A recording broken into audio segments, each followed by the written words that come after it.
Breaking today, King Charles may have just saved the British royal family. Now, I know some of you will say that is hyperbole, but I honestly do not believe that.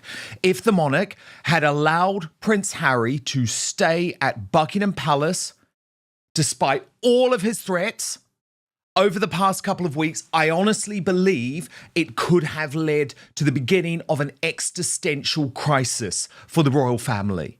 So the fact that against his own heart, against what he might say his better judgment, but with the full backing of his son, the heir to the throne, Prince William, the king this morning said, hell no, hell no.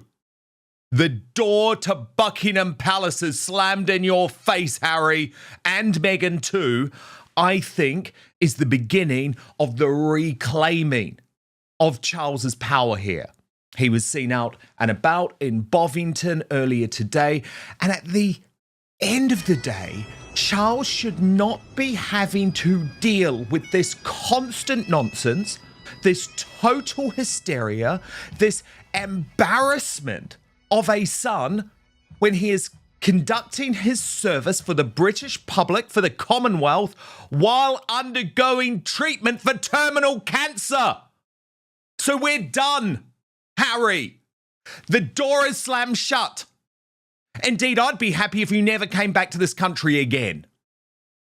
So we're going to get into it all today. I'm going to tell you the breaking news. I'm going to tell you the journalists who have been spreading the propaganda. Goodness gracious me, it's all been kicking off over the past few hours. But first, perfect woman to have today, editor of the Royal News Network, Brittany, is with me. Brittany, first, your reaction to this breaking news today. Prince Harry announces that he's staying at Buckingham Palace, and thank God, for once, Charles puts his foot down and says no. Harry and his team are a mess and a disaster, and it is perfectly appropriate for Charles to just tell him no. Look, we gave you plenty of time, and you couldn't come to a decision, and you kind of decide to accept last minute. And you know what? We have other plans. We have a life. Our life does not revolve around you and your needs and your drama and your toxicity and everything like that. And so, no, you know what? You didn't give us enough time. You're on your own. And I think this should be the message overall from now until the end of time. I think this whole debacle is an example of why Harry just needs to be cut off completely from the British monarchy. He's not in the line of succession. Neither are his children. He has no place. He has no purpose. He has no future here in the British monarchy. And this needs to be done because I think if they actually sever the ties more completely, they kind of can get away from the sideshow freak show that is Sussex land at this point. Harry and Meghan are just the sideshow freak attraction of the monarchy. But unfortunately, they kind of tend to drag the headlines and drag the family into their melodrama. And the only way for the family to avoid that, the British royal family, is to just cut them off and set them loose. Freak show is the right word, Brittany. And that is why I am so angry today. Because he's acting like an out-of-control Z-list celebrity who a manager or an agent or a PR would be saying, go to rehab. Like, shut up. Go to rehab. You're destroying your own career. But this is not just some showbiz career we're talking about, Brittany. This is the future of the British royal family. You know, this matters to us.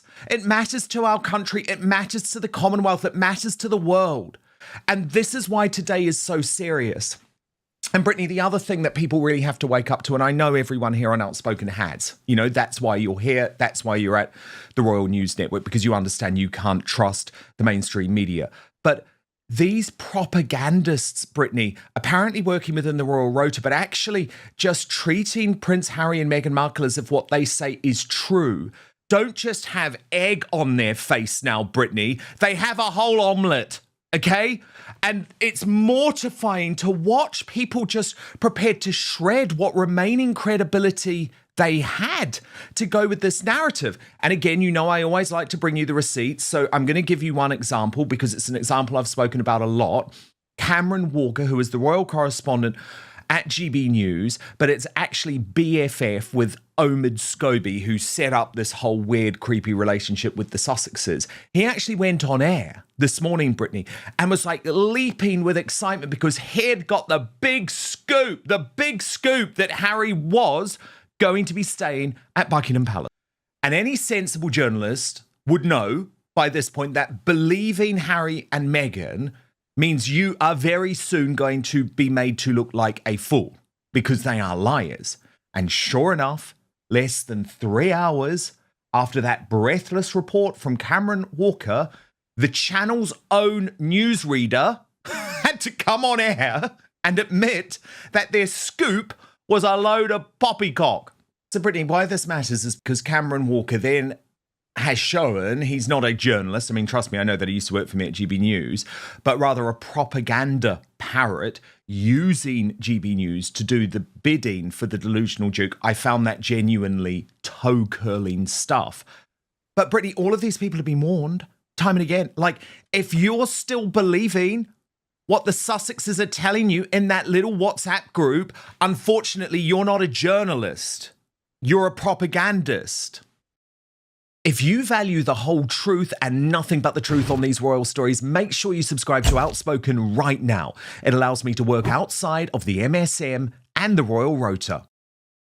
Well, I mean, Dan, in this particular situation, this has been such an absolute disaster on multiple levels. But Cameron Walker really just doesn't have any excuse here because obviously we just saw a week ago how Harry and Meghan gave an entire itinerary to the press and then walked it back less than 24 hours later. And so it's at this point, especially when it comes to anything regarding this trip, any seasoned journalist would go, okay, that's great, but let me double check this with the palace at this point because we are getting constantly different stories. And so when it came to the initial itinerary thing, I understand why people reported it because itineraries like that generally aren't usually subject to a bunch of change, especially 24 hours later, unless something very serious happens. And so yes, I understand that initial thing. But at this point, it's been a week since then. Like, you should know at this point, you can't trust anything Harry and Meghan say. And this, in so many ways, is a critical disaster for them. Just such a series of forced errors.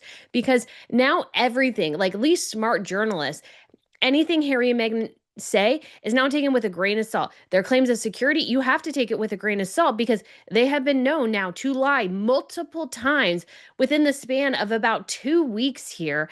And you just can't trust anything. And it's such a bad look on Harry and Meghan. It destroys their reputation. And the reputational damage, I'm sure, is going to be reflected in how Hollywood treats them as well. Because I think Hollywood has seen this on more of a minor scale within productions and things. But now we're seeing it at a macro scale. And they are somebody you can't trust and you can't work with because you cannot trust them to keep their word. 100% you cannot trust them. But you're right, there was no excuse in this case. Then, Brittany, what I want to do is unpick the Buckingham Palace pushback. Because again, the mainstream media isn't actually giving you the full truth here. And I'll explain why, because we have this critical verdict coming tomorrow. Don't we? Coming tomorrow, this critical verdict, which could determine the future of not just Prince Harry's reputation, but the Daily Mail's reputation. So Rebecca English, who is the head of the Royal Rota, who is personally involved in this case, and let's be honest, is pushing the Buckingham Palace line here, left out a key part of the story, Brittany. And again, I'm going to criticize her for doing that, okay? Because she parroted the fact that Prince Harry will not stay at Buckingham Palace because he did not give the royals enough notice despite accepting the offer. Now, part of that is true. Okay, so part of this is true. So let me just go through the details here. So she says, the Duke is understood to have initially declined the King's offer on Saturday because reversing his decision, attempting to accept it just hours later. By then, however, palace officials informed him that the stay could not go ahead because the necessary staffing and hospitality arrangements were no longer in place. Amid the continuing dispute over security arrangements for his family, Charles had personally offered Harry a place to stay at Buckingham Palace. However, it emerged today that the Duke failed to accept the offer before last Friday's deadline, leaving officials with insufficient time to make the necessary preparations for his visit. Harry's team briefed preferred media outlets on Monday morning that the California-based royal would be staying at Buckingham Palace, citing direct discussions with his father. But within minutes and only hours before Harry was due to land in Britain, those claims were contradicted. Palace sources said the Duke had failed to respond in time and that it was now too late. Harry's spokesman subsequently issued an extraordinary statement expressing disappointment and accusing Buckingham Palace of withdrawing the offer at the last moment, a development that has plunged the Duke's visit into fresh turmoil. I'm aware of multiple briefings from Buckingham Palace last week suggesting that the Duke had not accepted the offer of royal accommodation at a royal residence, the spokesman said. Following Ravek's decision not to provide security for his family, the Duke spent last week making alternative security arrangements. Once those arrangements were in place, he was able to formally accept the offer of accommodation for himself over the weekend. It is therefore disappointing that the offer has now been withdrawn, with Tuesday's judgment in the Associated Newspapers Limited case cited as the reason. Okay, that's the key thing there. That's the key line, which Rebecca English was not reporting at all. They went on, however, Buckingham Palace has, however, been aware of that judgment since last Thursday. It is therefore unclear why, having formally accepted the accommodation offer, it has now been withdrawn at the last moment. Now, Brittany, that is critical. And Rebecca English was leaving out a massive part of the story, Brittany, because as soon as it became clear that the Daily Mail verdict was going to be handed down tomorrow at 2 p.m. UK time. And remember, this is a coincidence. You know, there's a lot of people who are saying, actually, this must all be planned, but the British judiciary is working independently here. So it's this really weird, unfortunate coincidence. The king was faced with a nightmare scenario, Brittany, where Prince Harry, who is planning to deliver a speech if he wins on even one of the 14 counts versus the Daily Mail, could end up delivering that speech from Buckingham Palace, as if he was some type of formal member of the British royal family. So Rebecca's not being honest. Yes, of course, it was bad, the timing and everything. But fundamentally, Brittany, it was never going to fly him staying at Buckingham Palace anyway. I honestly believe, even if he had accepted the offer, by the timeline that had been provided, the offer still would have been withdrawn as a result of the Daily Mail court case. The optics are just impossible in this case. I mean, it really is a challenge here, Dan, for Charles on multiple levels. Because again, he wants to see his grandchildren. I don't even think he wants to see Harry that much. He probably just really wants to connect with his grandchildren just in case the worst should happen. And you have all this chaos, all this toxicity, everything that Harry brings to the table now, and Meghan, which it just doesn't really make it worth it for Charles. And then you have the added burden of this court case and Harry going after various publications within the British media, where the royal family tries to keep as much of a hands-off approach as possible because, you know, the papers, they have a right of free speech, and so they should be able to report on things. And so the British family knows that they need to be able to have that transparency with the press in certain instances, and Harry is throwing a grenade in that, and there are problems there as well. And you're right, if Harry won, he'd probably do his delivery from Buckingham Palace. He would probably make some sort of statement or do anything to show that, he hey, could even I'm just at make a video, Buckingham Brittany. Palace. That's the problem. He could he even likes just doing make a videos. video, and he's doing it from Buckingham Palace like it can't stand.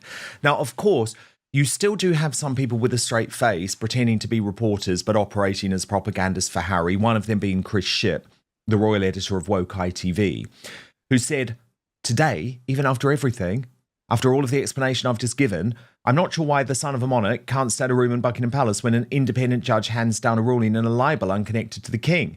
Does that mean Prince William had to live elsewhere when he sued various publishers' magazines over the years? It seems that tomorrow's High Court judgment on Harry and others' case against the publishers of the Mail has made folk nervous at the palace, concerned about the king's constitutional position. It's been deemed inappropriate to have his son stay in a royal residence. And I mean, come on, Brittany. Chris Shipp is being completely intellectually dishonest to try and compare a Prince William case where he was simply protecting the fact that Closer magazine, for example, in France, had published topless pictures of his wife. I mean, to try and compare that with Prince Harry literally attempting to bring down the entire British press at the same time as he's trying to bring down the British royal family, it's just nonsense. There is no comparison. It is apples and oranges. It is, Dan. Harry is suing anyone and everyone who's ever, like, some of these articles go back decades. And so it's just the whole case for Harry against the Daily Mail was sort of insane in the first place. I mean, I think some people will lose, and perhaps lose quite big in this case, and have to pay a monetary settlement because they brought the articles too late. They're outside the jurisdiction of the court and everything. So we will see how this plays out. But Charles's constitutional position as well is to, let's say, reflect those freedom of speech principles that should exist there in the UK. And so his son suing the papers over frivolous reasons is not a good look for the monarch. And Charles has to think here. Harry is not constitutionally relevant, yet he is constantly dragging the British monarchy into his frivolous fights. And it's time for the monarchy to, again, sever the apron strings here, really make this separation absolutely permanent. I think Harry has proven just in these last 2 weeks that this is a necessary step. Harry is not going to change. He's getting worse, and he feels strangely entitled for a man who is utterly constitutionally irrelevant. He feels so entitled that he can leverage things to get his way, and that's just not happening. And the only way to stop that is for the British monarchy to stop that in whatever way they can, because Harry is not going to exercise any good judgment here whatsoever. Brittany, what is really interesting is that you refer to the fact that you don't think Charles actually even wants to see Harry. That now seems to be the position firming up from Buckingham Palace. This is incredibly significant because we have another new line from within the Royal Rota. This is Russell Myers. He is the royal editor of the Daily Mirror. And he is reporting with some authority, Brittany, and I believe, again, this has come directly from Tobin Andre, the communications secretary at Buckingham Palace, that Charles just isn't going to see Harry because he's not going to alter the diary. Now, of course, there is the possibility, because Harry keeps claiming, my communication is directly with my father. So, okay, like, maybe there's like something personal going on there where Charles says, oh, just pop in.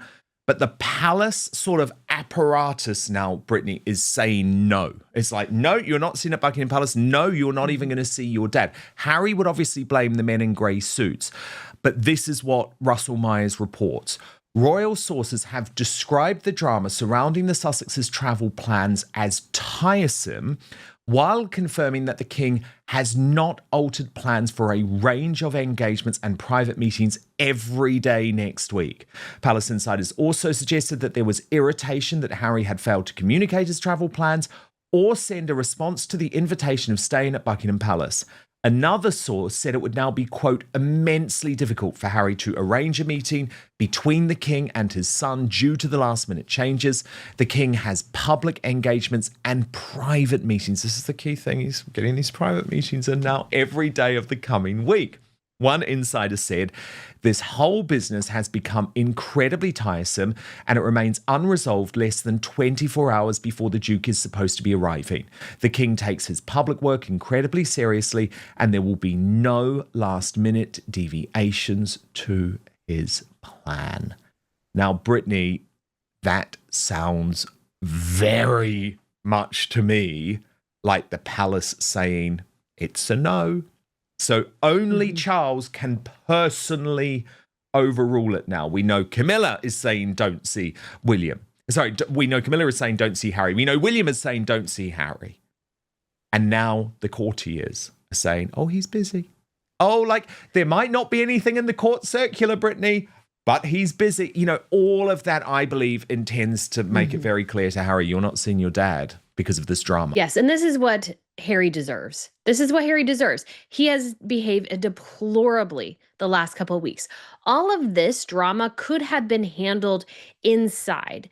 And this is just a reflection of how Harry will take everything outside. He will make everything public. This is just another example of that, because all of this could have been handled internally. We didn't really even need to know the details of Harry's plans. He could have announced it the day before. He wants to generate, I think, fervor and attention. And again, he wanted to use all of this as emotional blackmail to his father.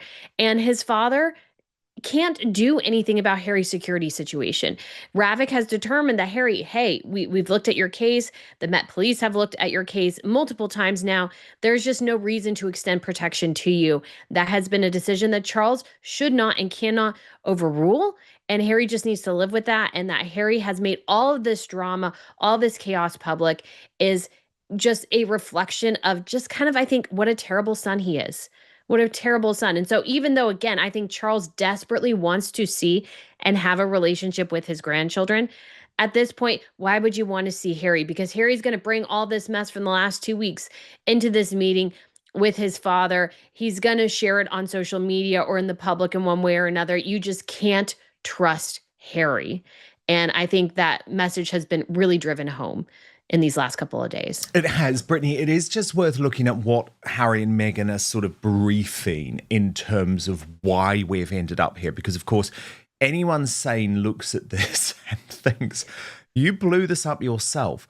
So it is quite intriguing to try and get an understanding. We're going to get that understanding. Again, you know, I always like to explain, because the personnel matter here. This understanding is coming from a woman called Victoria Ward. She is the deputy royal editor at the Daily Telegraph, but she's like the direct line from Prince Harry and Meghan into the Telegraph. So what she reports comes directly from their team. And she has put the case that he is understood to be liaising directly with the king, that the decisions between them are private. But even after all of this, Harry has still not ruled out the prospect of them travelling to Britain. Now, this seems to be, Brittany, because they have to film for Netflix, for their independent production company at Althorpe with the children ahead of the 30th anniversary of Princess Diana's death next year. Now, she reports that the Duke's schedule is not in doubt, but his family's private plans are uncertain. This was intended to be no normal return visit of the kind he had been making solo for several years. Instead, the Duke was bringing Archie and Lily in the fervent hope that he might orchestrate a long-awaited reunion with the king. Plus, of course, we have the two events with Meghan, the Invictus Countdown, which is on Friday, and also an event at the Royal Hospital in Chelsea this week, but that's in London, so it doesn't look like that is going to happen. But she says the security provision on which they had pinned their hopes was denied, leaving the Duke in a quandary, repeatedly changing his mind about the best course of action, who to bring with him and where to stay. So effectively, she is confirming this idea that Harry is having some type of breakdown over this in Portugal. One source said he had been promised safe passage in and out of the residence, which never materialised. That's in reference to Buckingham Palace. But the palace denied this was ever on the table. Regardless, alternative private accommodation was frantically being researched at the 11th hour. The Duke received multiple briefings last week from his private security team outlining his various travel options and the cost implications of each. That's really interesting too, because it shows, doesn't it, Brittany? Finances really matter here. I've been saying for the past week. Finances are important. Yeah, like this security thing, the reason they want the security is because they never want to have to pay for security again anywhere in the world. That's what this is about. They need to save that $3 million a year. But she says one of the plans was to stick to the original, to fly to London with his wife and children from Europe. They could have accepted the offer of a stay at a royal residence, and Meghan and Harry could have proceeded with their engagements as planned. Alternatively, the Duke could have flown in alone, followed by his wife and children a few days later. The third option was for the Duke to plough on with his work while the rest of his family remained in Europe. Given his ardent wish for his children to meet their grandfather, whom they have not seen for 4 years, this remains the least favoured option. And they do say that while he will be back in September, there's less chance of bringing the kids because they're at school. So next week, therefore, was his best chance, which prompted a tug of war between heart and head. And again, Brittany, it's like, look, she's got a job to do. She's presenting the side of Prince Harry and Meghan Markle. I will accept that. But this is not a tug of war between heart and head at all. Like, Harry has just been fed a whole load of nonsense that made him believe something that was never going to happen was possible, and it never was. So actually, this is a tug of war that he is having within his own head. And unfortunately, I think it's deeply, deeply embarrassing and unrecoverable for him now. There is something much bigger at stake here than whether Prince Harry gets a room at a royal residence. If the reports surrounding Harry's access to royal properties are accurate, the real story is about boundaries, and who gets to decide where those boundaries are drawn. For years, the Sussexes have occupied an unusual position, close enough to the royal family to remain permanently relevant, yet distant enough to publicly criticize the institution they stepped away from. That arrangement was always unstable. You cannot keep demanding independence from an institution while expecting that institution to preserve all the privileges of membership. And this is where King Charles faces a brutal choice. Being a father means wanting some form of reconciliation. Being monarch means protecting the institution above personal relationships. Those two responsibilities can collide, and when they do, sentimentality becomes a dangerous luxury. My view is that the palace would be making a mistake if it treated this as merely another family dispute. The bigger issue is precedent. If access to royal residences, security arrangements, ceremonial privileges, or proximity to working royals becomes something that can be negotiated through public pressure, then the monarchy loses control of its own rules. That is why a seemingly symbolic decision could carry enormous weight. And here is the uncomfortable part for Harry and Meghan. Leaving the institution does not necessarily mean the institution remains obligated to operate around your new life. At the same time, the palace should be careful. A public escalation could turn a private boundary into another chapter of the Sussexes versus the royal family narrative. Every dramatic move creates another opportunity for the conflict to dominate headlines. And that may be exactly what the monarchy should be trying to avoid. So I think the smartest strategy for Charles is not a spectacular public showdown. It is something far more powerful: consistency. No theatrical punishment. No endless explanations. Just clear rules applied firmly and quietly. Because if the palace is genuinely drawing a line, the question isn't whether Harry will be angry. The question is what happens the next time he comes to Britain. Does the monarchy continue making exceptions in the name of family peace? Or does Charles finally decide that protecting the institution requires accepting that some family relationships simply cannot function on their old terms? And if that line has really been crossed, the next confrontation may not be about a palace room at all. It could be about whether there is still any meaningful path back into the royal family's inner circle.